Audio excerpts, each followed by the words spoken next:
stand up to Biden. More votes.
That's your Tent City.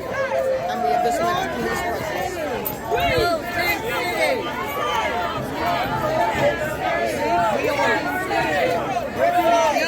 No, Tent City.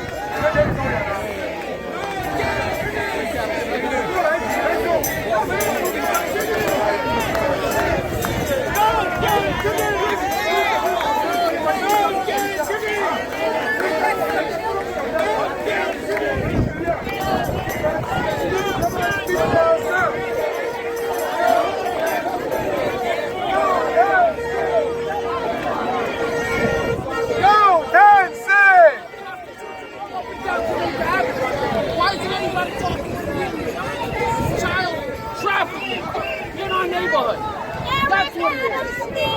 Child trafficking.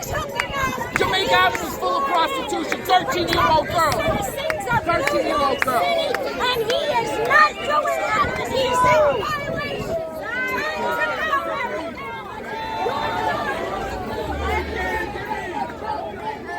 I heard.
And most of the people in New York are talking about the border crisis and how everything is complete charity. Now, months and months ago, Eric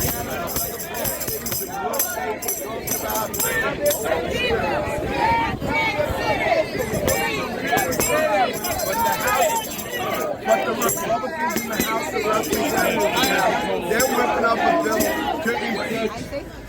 Of many demonstrations before. You didn't all just come here tonight.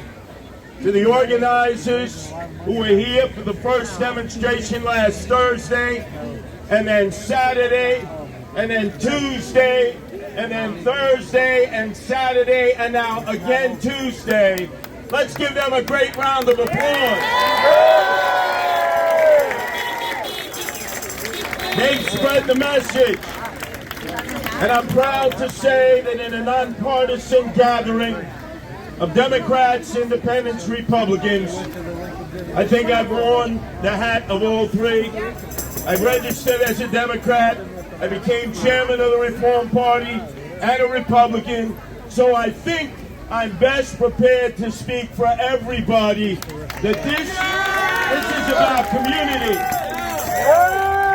This is about men and women who have invested their life savings into their little piece of property, whether it's a co-op, a condo, whether it's a rental, a lease, or they bought a house and are still paying the mortgage. This is so unfair, Mayor Eric Adams. You are destabilizing a stable community of many neighborhoods in East Queens, and they're out here tonight to say, hell no! Hell no!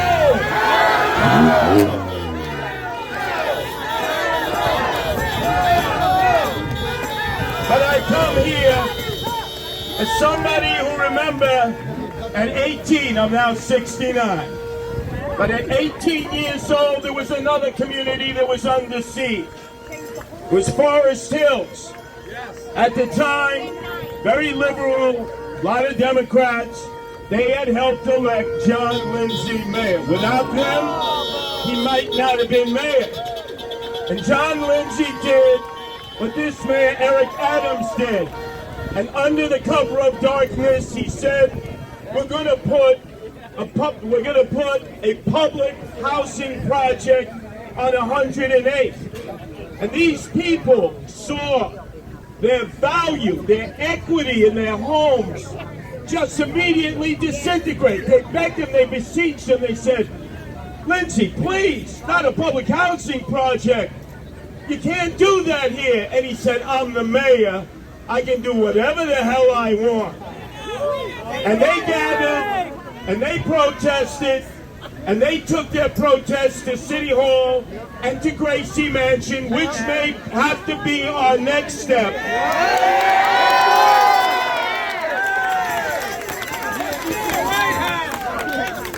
And then they used civil disobedience.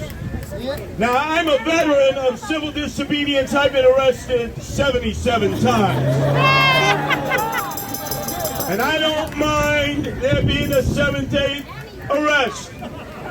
But some of you may have to join me. If this tent stays up,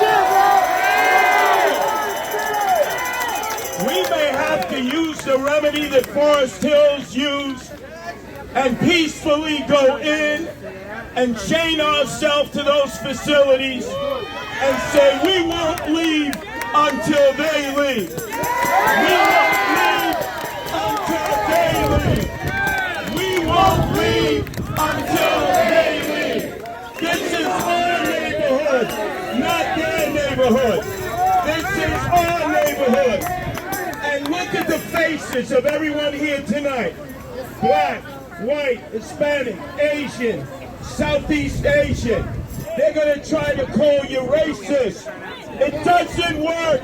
This is the mosaic. This is diversity. This is the strength of the city. These are the people who work hard, pay their taxes, and support the elected officials. And you should be heard first and foremost. Now, I'll leave you on this note. In Forest Hills, they were at an impasse. The community versus a very powerful mayor at that time, John Lindsay, who, like all mayors, think they're going to run for president of the United States.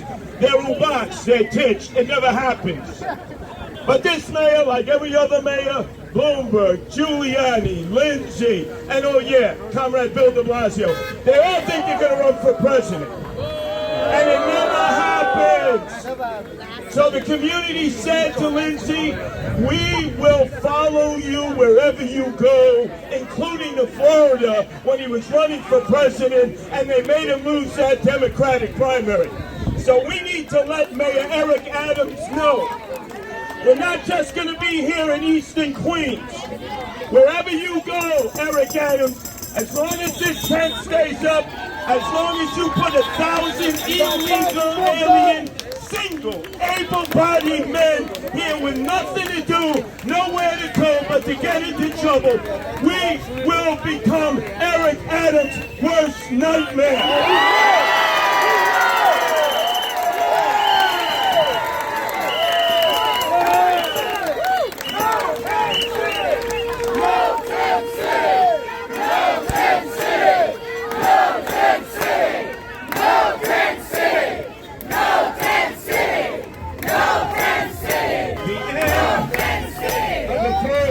Story is the story of America. A little neighborhood lawyer in Corona was called up by John Lindsay, and he said, save me. Save me. I'll never be able to run for president. And a guy named Mario Cuomo, who went on to become governor, might have become president, intervened, and what was to be a housing project became like what many of you live in now, a co-op with stakeholders, and there hasn't been a problem there since that facility was built. I want to be that facilitator. I will meet with the mayor who I've known for 48 years.